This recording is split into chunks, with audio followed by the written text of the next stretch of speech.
Hi everyone, Tuva here. First of all, I want to thank my new subscribers. Thanks so much, I do appreciate it. And to those that are always there supporting me, really do appreciate it, guys. And so, what are we going to do today? Well, there's one big thing that people tend to avoid when starting to learn how to attach themselves to the gods or the goddesses. And that is that you need to be able to visualize. Now, whenever you do anything spiritual, visualization is very important. Guys, it is a must. And some people find it extremely difficult.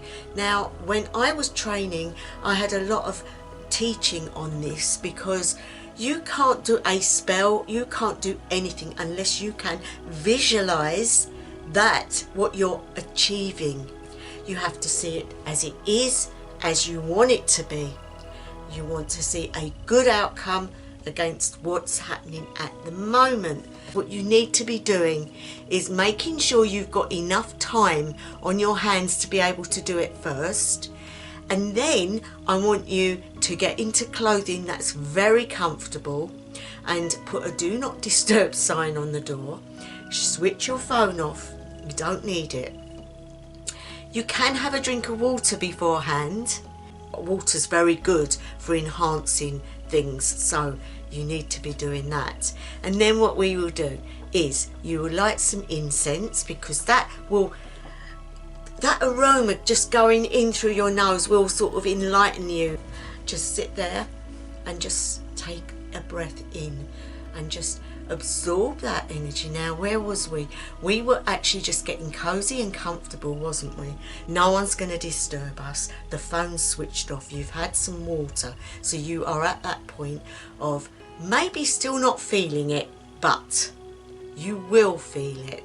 Because once you start to breathe in this beautiful incense, you'll start to get that feeling that you want to be doing something spiritual. Now you can put that, once you've been breathing it in for a while, you can put that in your holder. So there's a few things on there, but one thing in particular you will get drawn to. Now, a good way of doing this is to draw it. Now, I know you think, oh my goodness, I can't draw to save my life. Guys, it doesn't matter. What you're doing when you draw what you're seeing is imprinting it, like downloading it into your mind. Because as you draw, you will see it in your mind's eye.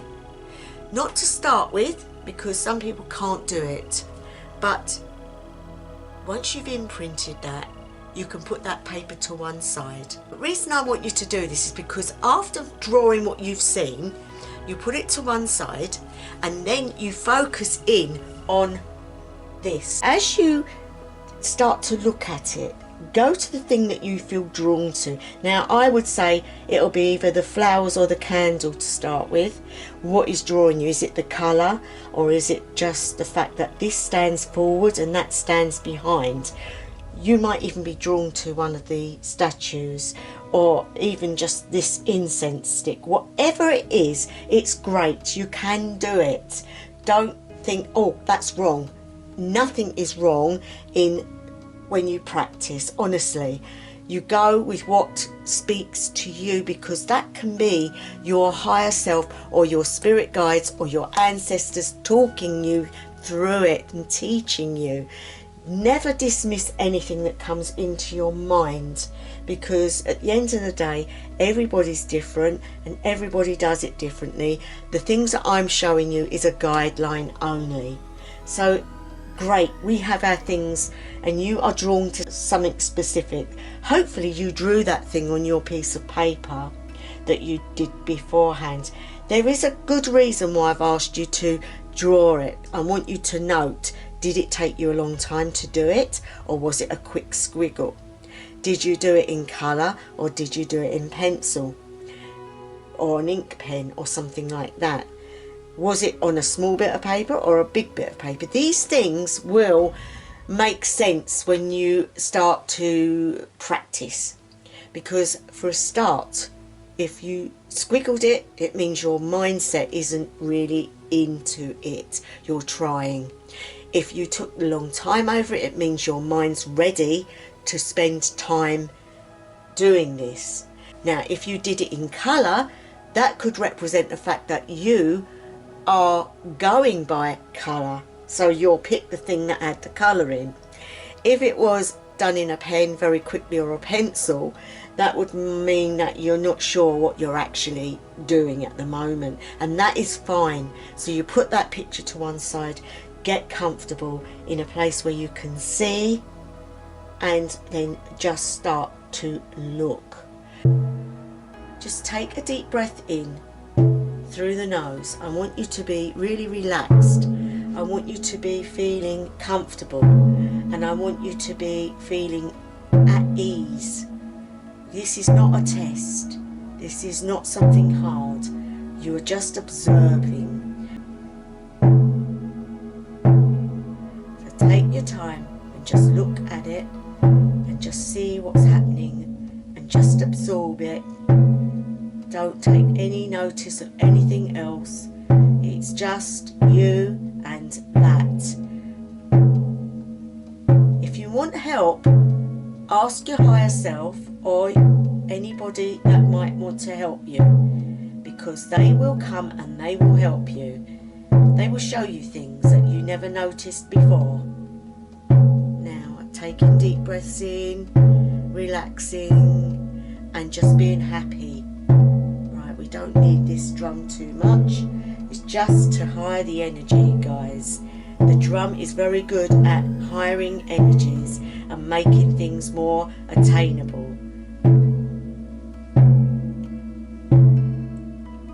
Try to push other thoughts out of your mind, and if something comes in that won't go away, listen to it. It could be one of your guides speaking to you. Okay, right, so we've done some drumming. You're looking at it and you're thinking, what am I doing? Why am I actually doing this? There's a reason, guys, because this is how you can start to visualize things that you are trying to see. So for example, when you want to look at Freya's face, you have to visualize what you think she looks like, and that will be very difficult if you can't visualize. It's one thing doing a path working, being shown what she might be looking like, but it's another thing to actually seek her appearance and hold that in your mind's eye. Now, these exercises that I'm going to give you will take time to learn, giving you quite a long time to look at this, and so we'll carry on talking, and I want you now to not worry about looking at it. You've done it, you've spent a little time, and I mean a little time. You don't want to make a big deal out of it, but the lesson would be you start to draw it in your mind's eye. So if it was the candle, you think about what it looked like and you draw it. Get your picture, and what you're thinking in your head, does it look like what you put on that piece of paper? And if it doesn't, I want you to draw the bits in that you noticed that you didn't notice before when you started, because these will make a big difference. It's basically you are acknowledging things that you didn't notice because you did things quickly. We do it all the time. When we go out, we might notice something, but something could be going on that's really a big thing and we don't notice it. And the reason for that is we haven't trained our minds to be observant. And in magic, you have to be observant. Anything you do magically needs to be observed and looked at and encouraged. So guys, so the exercise would be to sit with your object on a daily basis for up to, I'd say, a good 2 weeks. And I know that's time consuming, and I know that a lot of people haven't got a lot of time, but you only get out of your practice what you put in time wise. So if you want to learn how to visualize really well, you really need to focus on it for, give it 5 to 10 minutes each day. And I want you, as you look at it, to take that mental thought.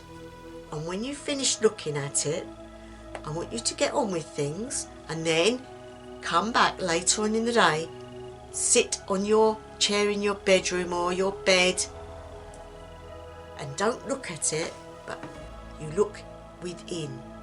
So you shut your eyes and you imagine what you saw, if that makes sense. And you see just how much you can actually visualize. If you can't, don't worry.